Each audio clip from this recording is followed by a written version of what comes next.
ദിഗ്വിജയ്, ഞാൻ നിന്നോട് പ്രധാനപ്പെട്ട ഒരു കാര്യം പറയാം. ഇത് കേട്ടാൽ നിനക്ക് ചിലപ്പോൾ ഒരു കള്ളമാണെന്ന് തോന്നിയേക്കാം, പക്ഷെ അതാണ് സത്യം. ഞാൻ ഈ വീഡിയോ എന്തിനാണ് ചെയ്യുന്നത് നിനക്കറിയാമോ? ആ നാഗറാണി എന്നെ ഏത് നിമിഷം വേണമെങ്കിലും കൊന്നുകളയാം. ഒരു പക്ഷെ ഞാൻ മരിച്ചു കഴിഞ്ഞാൽ എല്ലാ സത്യവും ഒരു ഹാർഡ് ഡിസ്കിലുണ്ടാവും. ഞാൻ ജീവനോടെ ഉണ്ടെങ്കിൽ ഇതിന്റെയൊക്കെ സത്യാവസ്ഥയും അതിന്റെയൊക്കെ സാക്ഷികളെ ഞാൻ തന്നെ കൊണ്ടുവരും. ദിഗ്വിജയ്, ത്രിവിക്രം നിന്റെ മകനല്ല, തൃശൂലാണ് നിന്റെ മകൻ. ത്രിവിക്രം നന്ദീശന്റെ മകനാണ്. നിങ്ങൾ അറിയാതെ അവരെ ആരോ പരസ്പരം മാറ്റിയതാണ്. ഞാൻ അവരുടെ DNA ടെസ്റ്റ് നടത്തി നോക്കി. അതിന്റെ റിപ്പോർട്ടും ആ ഹാർഡ് ഡിസ്കിൽ ഉണ്ടാവും. നീ കാണണം, എല്ലാ സത്യവും നിനക്ക് മനസ്സിലാവും.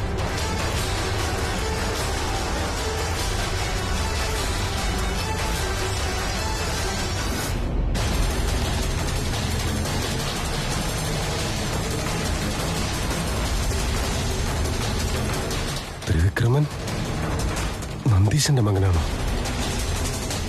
ത്രിവിക്രമനും തൃശൂലും മാറിപ്പോയത് എങ്ങനെയായിരിക്കും? ആരായിരിക്കും ഈ ചതി ചെയ്തത്?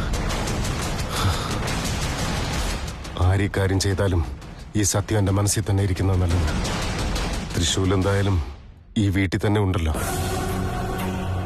തൃശൂലും ത്രിവിക്രമനും എന്റെ മക്കളായി തന്നെ ജീവിക്കട്ടെ.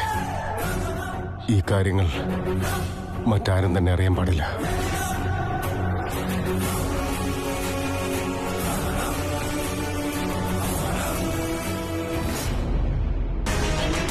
ഒരു സാധ്യതയില്ല സുന്ദരി. എന്നെ കൊണ്ട് ഈ കഷ്ടങ്ങളൊന്നും സഹിക്കാൻ പറ്റുന്നില്ല. ആ തൃശൂലിനാണെങ്കിൽ എന്റെ വേദനയും ദുരിതവും ഒന്നും മനസ്സിലാവുന്നില്ല. അവൻ എന്റെ കൂട്ടുകാരനാണെന്നുള്ള ഒറ്റ കാരണം കൊണ്ടാ അവൻ എത്ര വേദനിപ്പിച്ചിട്ടും എന്തൊക്കെ കാര്യങ്ങൾ പറഞ്ഞിട്ടും ഞാനതൊക്കെ സഹിക്കുന്നത്. പക്ഷേ സഹിക്കാവുന്നതിലപ്പുറം വേദനിപ്പിക്കുക എന്നെ. എങ്ങനെ അവൻ ഇങ്ങനെ വാശി പിടിക്കുന്നേ? സുന്ദരി, ചിലപ്പോ തോന്നും തൃശൂലിനോട് ഞാൻ മനുഷ്യ സ്ത്രീയല്ല, ഇച്ഛാധാരി നാഗരിയാണെന്ന് തുറന്നു പറഞ്ഞാലോ എന്ന്. ഞാൻ ഭൂമിയിൽ വന്നത് ആദിശേഷനെ കണ്ടെത്താനാണ്, എന്റെ അവന്റെയും ജന്മജന്മാന്തര ബന്ധുവാണെന്ന് പറഞ്ഞാലോ എന്നൊക്കെ ഞാൻ വിചാരിക്കാറുണ്ട്. പക്ഷെ എന്താ ചെയ്യാ, ഞാൻ നാഗകന്യകയാണെന്ന് വേറെ ആരും അറിയാൻ പാടില്ല. എന്റെ ഈ പ്രശ്നങ്ങൾക്കെല്ലാം പരിഹാരം ഉണ്ടാവണമെങ്കിൽ എന്റെ ആദിശേഷന്റെയും വിവാഹം നടക്കണം. പക്ഷേ നിശ്ചയം മുടങ്ങിയത് കാരണം പിന്നെ കല്യാണത്തെക്കുറിച്ച് ആരും ഒന്നും പറഞ്ഞില്ല. ഇപ്പൊ ഞാൻ തന്നെ ചെന്നിട്ട് എങ്ങനെയാ കല്യാണക്കാരെ അവതരിപ്പിക്കുക? ഈ കാര്യം ഒന്ന് അവതരിപ്പിക്കാനായിട്ട് എന്റെ കൂടെ ആരെങ്കിലും ഒരാൾ ഉണ്ടായിരുന്നെങ്കിൽ നന്നായിരുന്നേനെ അല്ലേ? പക്ഷെ എനിക്ക് ആരും ഇല്ലല്ലോ. ഞാനിനി എന്താ ചെയ്യാ സുന്ദരി?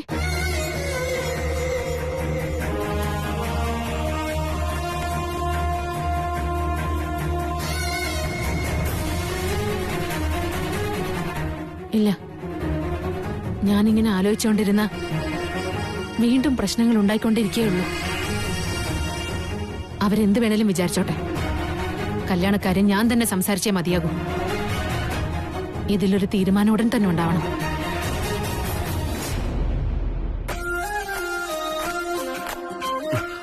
ബേബി, രാവിലെ മുതൽ റെഡിയായി നിൽക്കുവാണല്ലോ.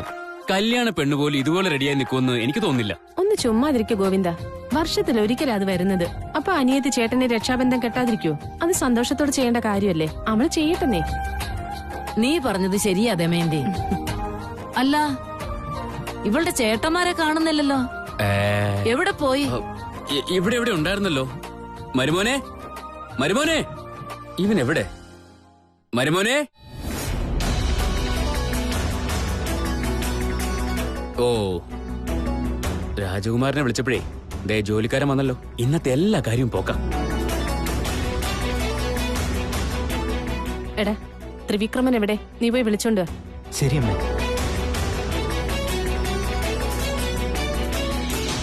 ചേച്ചി കണ്ടില്ലേ, നന്നായിട്ടിരിക്കുന്നുണ്ടല്ലോ. ഇവനെ നമ്മൾ കൊടുക്കുന്ന ജോലിയൊന്നും പോരെന്ന് തോന്നുന്നു.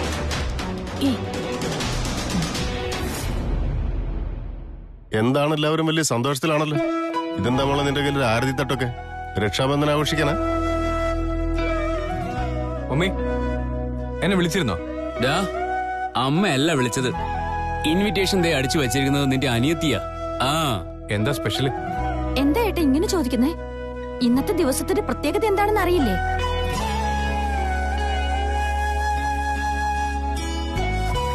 How can you forget? ഓ, നിനക്ക് എന്നോട് ഒരു സ്നേഹമില്ല അല്ലേ? Hey, cool cool. അത് ഞാൻ അത്ര പെട്ടെന്ന് അങ്ങ് മറക്കോ? I was just kidding. ഇന്ന് രക്ഷാബന്ധനല്ലേ? Am I right?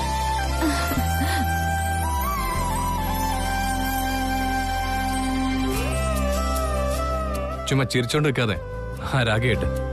ശരി വാ.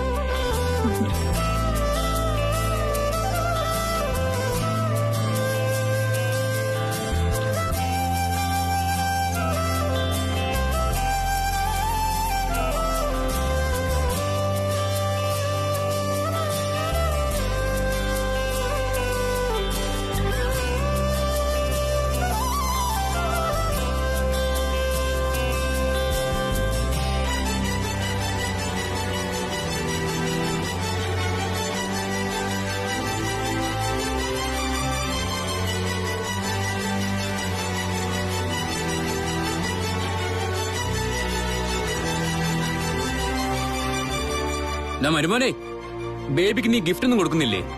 അതില്ലാതിരിക്കും അങ്കളെ. ഒരു സ്പെഷ്യൽ ഗിഫ്റ്റ് ഞാൻ കൊടുക്കും. അതെടുത്തും കൊടുക്ക്. Veena, this is for you. Thank you ഏട്ടാ. വെൽക്കം. മോളെ വീണ, നീ എന്താ മോളെ ഇതുകൊണ്ട് അകത്തേക്ക് പോകുന്നേ? രാഖി നീ നിന്റെ ചേട്ടന് കിട്ടുന്നില്ലേ? കെട്ടിക്കൊടുത്തല്ലോ ഡാഡ്.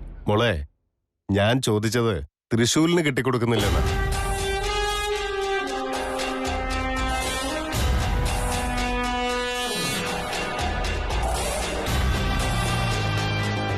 എന്താ മോളെ, മറന്നുപോയോ നീ? തൃശൂലും നിന്റെ ഏട്ടൻ തന്നെ. അവനും നമ്മുടെ വീട്ടിലെ ഒരു അംഗമാണ്.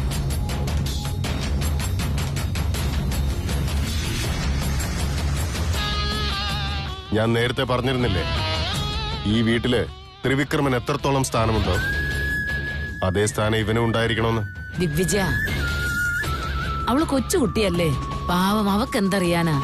നീ പറഞ്ഞു കൊടുത്തില്ലേ, അവള് കെട്ടിക്കോളൂ. വീണേ, തൃശ്ശൂലിനും കൂടെ രാഖി കെട്ടിക്കൊടുക്കുന്നോളെ.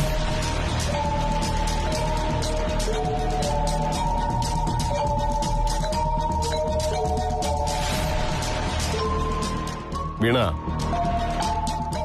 ഞാൻ നിന്നോടാ പറഞ്ഞത്. തൃശൂൽ, നീ മുന്നോട്ട് കയറിയെന്നേ. സാരമില്ല, എനിക്ക് വേണ്ട. തൃശ്ശൂൽ, അങ്ങനെ വേണ്ടാന്ന് പറയരുത് മോനെ. ഇതൊരു പവിത്രമായ രക്ഷാബന്ധനാണ്. പെങ്ങളായവള് ചേട്ടന്റെ കയ്യിൽ രാഖി കെട്ടിക്കൊടുക്കും. ആ ചേട്ടൻ അവൾക്കെന്നും കാവലായിരിക്കും.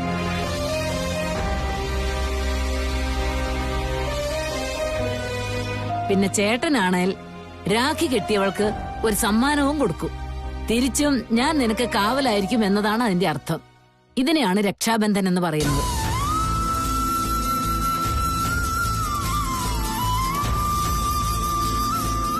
നീങ്ങി വാ തൃശൂൽ.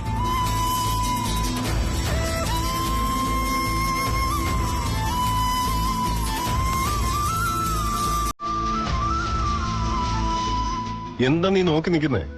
രാഖി കെട്ടിക്കൊടുക്ക.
തൃശൂൽ,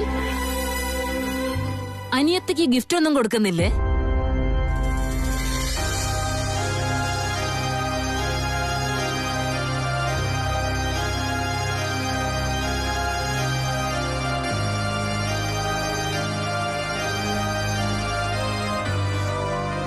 നീ എത്ര നോക്കിയാലും നിന്റെ പോക്കറ്റിൽ 1 രൂപ പോലും കാണില്ല. പിന്നെ നീ എന്തിനാ നോക്കുന്നേ?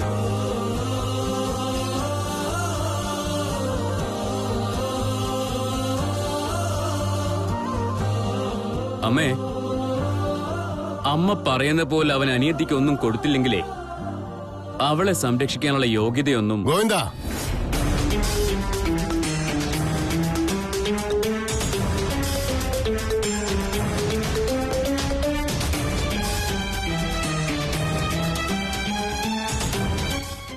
ഇതാ തൃശൂൽ, ഇത് അവക്ക് കൊടുക്ക.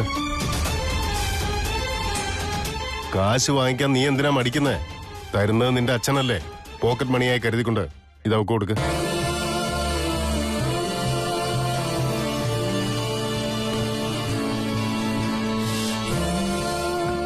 വേണ്ട ചെ, ഞാൻ തന്നെ കൊടുത്തോളാം. അങ്ങനെ ഒരു ദിവസം വരും. ഇതിപ്പോ തൽക്കാലം കൊടുക്ക.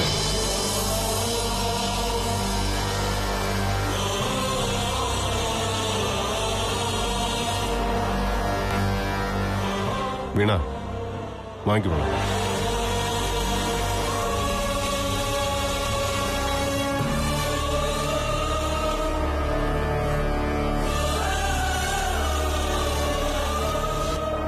മുതലാളി, നമുക്ക് ഇറങ്ങിയാലോ? ലേറ്റായി ഫ്ലൈറ്റ് മിസ്സാവും. ഈ സന്തോഷത്തില് ഞാൻ മുംബൈക്ക് പോകുന്ന കാര്യം തന്നെ മറന്നുപോയി. ദമയന്തി, ഞാൻ 2-3 ദിവസത്തേക്ക് മുംബൈക്ക് പോവാ, ഓഫീസിലെ കുറച്ച് കാര്യങ്ങൾക്ക് വേണ്ടി. മോനെ ത്രിവിക്രം, നീ കുറച്ച് റെസ്റ്റ് എടുക്കും മോനെ. തൃശൂൽ, എസ്റ്റേറ്റിലെ കാര്യങ്ങളൊക്കെ നീ നോക്കിയാൽ മതി.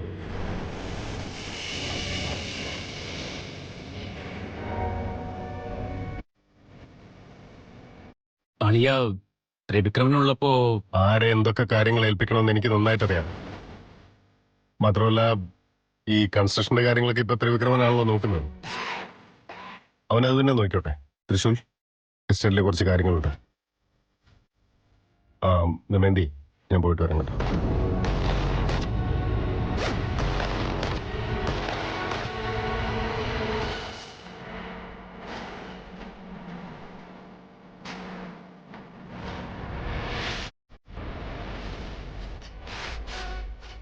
നീ ഒന്ന് എഴുന്നേറ്റ് അവിടുന്ന്. അവിടുന്ന് എണീക്കാൻ മലയാളത്തിലല്ലേ പറഞ്ഞത്? പറഞ്ഞത് മനസ്സിലായി കാണും തോന്നുന്നു.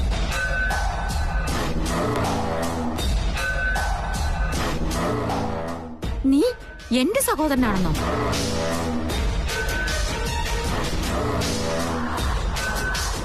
ഞാൻ നിനക്ക് രാഖി കെട്ടിത്തരണോ?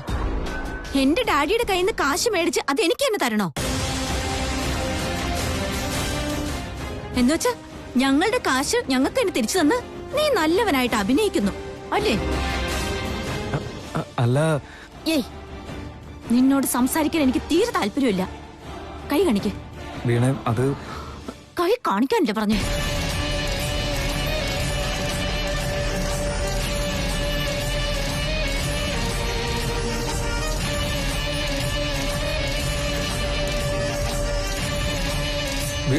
വീണ, നീ എന്തിനാ ഇപ്പൊ ഇങ്ങനെയൊക്കെ ചെയ്യുന്നേ? ഞാൻ എന്തിനാ നിനക്ക് രാഖി കെട്ടി തരുന്നേ? എനിക്കുള്ളത് ഒരേ ഒരു ജ്യേഷ്ഠനാണ്, അതും ത്രിവിക്രമൻ ജ്യേഷ്ഠൻ. റോട്ടിലൂടെ പോകുന്ന ഓരോരുത്തരെയും കൂട്ടിക്കൊണ്ടെന്ന് ജ്യേഷ്ഠനാണെന്ന് പറഞ്ഞ് അതങ്ങ് വിശ്വസിക്കാൻ എനിക്കെന്താ വട്ടാണോ? അല്ല അച്ഛൻ. ആരടാ നിന്റെ അച്ഛൻ?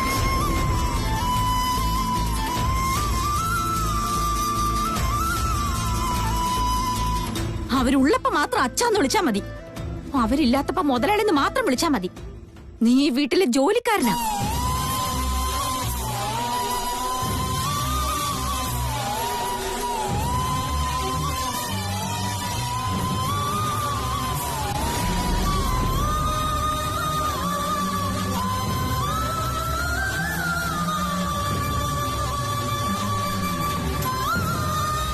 ഒരു കാര്യം മനസ്സിലാക്കിക്കോ, എന്തൊക്കെയാണെങ്കിലും ത്രിവിക്രമനാണ് എന്റെ സഹോദരൻ. ഒരുപക്ഷെ ഡാഡി നിന്റെ മകനായിട്ട് ചിലപ്പോ ദത്തെടുത്തിരിക്കാം. ഞാൻ നിന്നെ ഒരു കാരണവശാലും ജ്യേഷ്ഠനായിട്ട് അംഗീകരിക്കില്ല. വീണ, നീ എന്തിനാ ഇപ്പൊ ഇങ്ങനെയൊക്കെ സംസാരിച്ചോണ്ടിരിക്കുന്നത്? ഞാൻ എപ്പോഴും എന്റെ സ്വന്തം അനിയത്തിയായിട്ടേ കണ്ടിട്ടുള്ളൂ. നീ എന്നെ അനിയത്തിയായിട്ട് കാണുകയും വേണ്ട, നീ എന്റെ ജ്യേഷ്ഠനാവുകയും വേണ്ട. എന്തിനാ എല്ലാവരും എന്നെ ഇങ്ങനെ വിഷമിപ്പിച്ചുകൊണ്ടിരിക്കുന്നത്? എല്ലാവർക്കും എന്താ എന്നെ കാണുമ്പോ ഇത്ര ദേഷ്യം? തൃശൂൽ, നീ വിഷമിക്കാതിരിക്കെ. വീണമോളെ, അവൻ ഭയങ്കര തൊട്ടാവാടിയാ. ഇതെല്ലാം താങ്ങാനുള്ള ശക്തി അവനില്ല. വേണ്ട മോളെ. അങ്ങനെയല്ല, പാവയ്ക്കാക്കി വേപ്പിൻ വരെ സാക്ഷി പറഞ്ഞതുപോലെ നീയും അവനെ സപ്പോർട്ട് ചെയ്യാണോ? അല്ല, അങ്ങനെയല്ല. അമ്മ കുറച്ചിട്ടൊന്നും മിണ്ടാതിരുന്നേ. അതല്ല മോനെ. പ്ലീസ്, അമ്മയോടല്ല ഞാൻ മിണ്ടാതിരിക്കാൻ പറഞ്ഞു.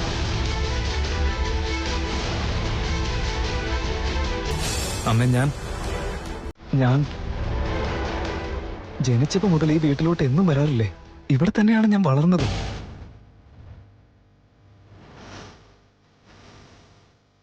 ഞാൻ നിങ്ങളോടൊക്കെ ഒരുപാട് സ്നേഹത്തോടെയല്ലേ പെരുമാറാറുള്ളത്. എന്നാൽ നിങ്ങൾ എല്ലാവരും എന്നോട് ദേഷ്യത്തോടെ മാത്രമേ സംസാരിക്കൂ.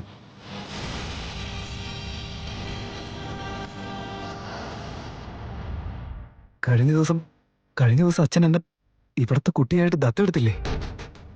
അപ്പോഴെങ്കിലും നിങ്ങളെല്ലാം എന്നെ സ്നേഹിക്കുന്ന ഞാൻ വിചാരിച്ചേ. ഇല്ല, അപ്പോഴും എല്ലാം പഴയ പോലെ തന്നെ.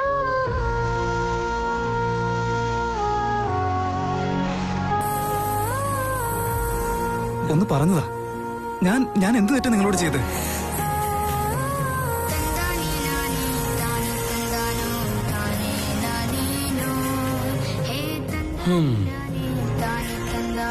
എന്താ മോനെ പറയേണ്ടത്? വഴിയെ കൂടെ നടന്നു പോകുന്ന ഭിക്ഷക്കാരനെ വിളിച്ചുകൊണ്ട് വന്ന അവൻ രാജകുമാരനാണെന്ന് പറഞ്ഞു കഴിഞ്ഞാലേ ഞങ്ങളത് സമ്മതിക്കണോ? ഞാൻ അങ്ങനെയൊന്നും ആവണമെന്ന് ആഗ്രഹിച്ചിട്ടേ ഇല്ല, ഇതുവരെ ചോദിച്ചിട്ടുമില്ല. ചോദിച്ചാലും ഇല്ലെങ്കിലും നിനക്ക് എന്ത് യോഗ്യതയായിരിക്കുന്നത് ഈ വീട്ടിലെ കുട്ടിയായിട്ട് ഇവിടെ ജീവിക്കാൻ? സമ്മതിക്കില്ല. ഞങ്ങൾ ഒരു കാരണവശാലും നീ ഈ വീട്ടിലെ കുട്ടിയാണെന്ന് സമ്മതിക്കില്ല. ഈ വീട്ടിലെ മകൻ ത്രിവിക്രമൻ മാത്രമാണ്. അവനാണ് എല്ലാം കിട്ടേണ്ടത്. അമ്മാവ, തൃശൂൽ, നിന്നോട് എത്ര തവണ ഞാൻ പറഞ്ഞിട്ടുണ്ട്, ബന്ധങ്ങളുടെ പേരും വെച്ച് ഞങ്ങളെ ആരെയും വിളിക്കാൻ നോക്കരുതെന്ന്.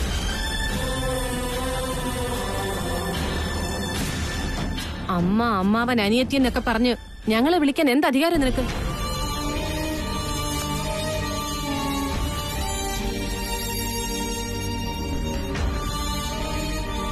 നീ ഞങ്ങളുടെ ആരുടെയെങ്കിലും രക്തബന്ധമാണോ? അതോ ഈ വീട്ടിലെ ബന്ധുവാണോ?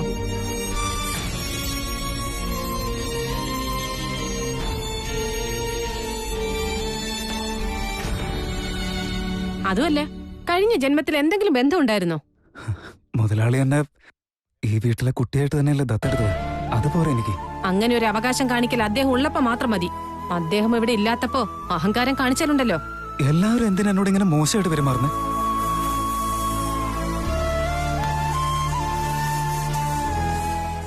ഈ വീട്ടിലെ കുട്ടിയായിട്ട് തന്നെയല്ലേ ദത്തെടുത്തത്. അതുപോലെ എനിക്ക് അങ്ങനെ ഒരു അവകാശം കാണിക്കൽ അദ്ദേഹം ഉള്ളപ്പോ മാത്രം മതി. അദ്ദേഹം ഇവിടെ ഇല്ലാത്തപ്പോ അഹങ്കാരം കാണിച്ചാലുണ്ടല്ലോ. എല്ലാവരും എന്തിനാ എന്നോട് ഇങ്ങനെ മോശമായിട്ട് പെരുമാറുന്നേ?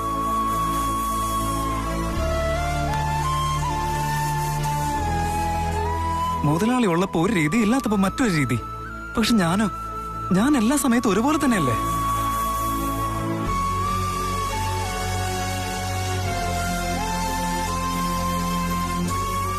ഞങ്ങൾ എങ്ങനെയൊക്കെ നിന്നോട് പെരുമാറണമെന്ന് നീ ഇപ്പൊ ഞങ്ങളെ പഠിപ്പിക്കാൻ നിക്കണ്ട. ഞാൻ ആരും പഠിപ്പിക്കാൻ വരുന്നില്ലല്ലോ. എന്താ മോനെ ഇതെല്ലാം? കൊച്ചമ്മേ, ദയവ് ഇതിന്റെ മകനെ ഇങ്ങനെ അപമാനിക്കല്ലേ.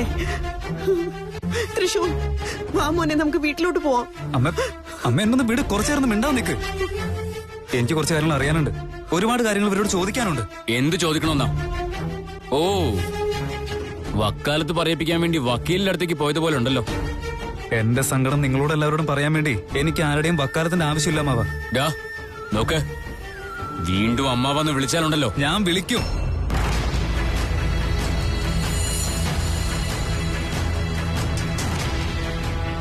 ഞാൻ അമ്മാവനെന്നും അമ്മയെന്നും അതുപോലെ തന്നെ അനിയത്തിന്നൊക്കെ വിളിക്കാൻ പോവാ.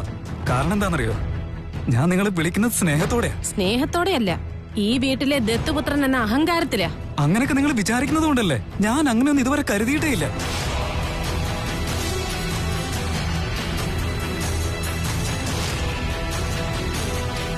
നിങ്ങൾ തന്നെ എനിക്ക് ഇങ്ങനെ ഒരു പട്ടം തന്നിട്ട് നീ അതാണ് നീ ഇതാണെന്ന് പിന്നെ പറയാൻ നിൽക്കരുത്. നമ്മുടെ മുതലാളി എന്നെ ദത്തുമകനായിട്ട് ഇവിടേക്ക് കൊണ്ടുവന്നത് ഒരുപക്ഷെ നിങ്ങൾക്ക് ആർക്കും ഇഷ്ടപ്പെട്ടിട്ടുണ്ടാവില്ല. മുതലാളിയെ നിങ്ങൾക്ക് എല്ലാവർക്കും എതിർക്കാനും ബുദ്ധിമുട്ടുണ്ടാവും അറിയാം. എന്ന് വെച്ച് നിങ്ങളോടൊക്കെ എന്നെ ഏറ്റെടുക്കണമെന്ന് ഞാൻ പറയുന്നില്ല. എന്നെ നിങ്ങൾ ഇവിടുത്തെ ഒരു ദത്തുമകനായിട്ടൊന്നും കാണണമെന്നില്ല. വെറും ഒരു മനുഷ്യനായിട്ടെങ്കിലും കണ്ടുകൂടെ?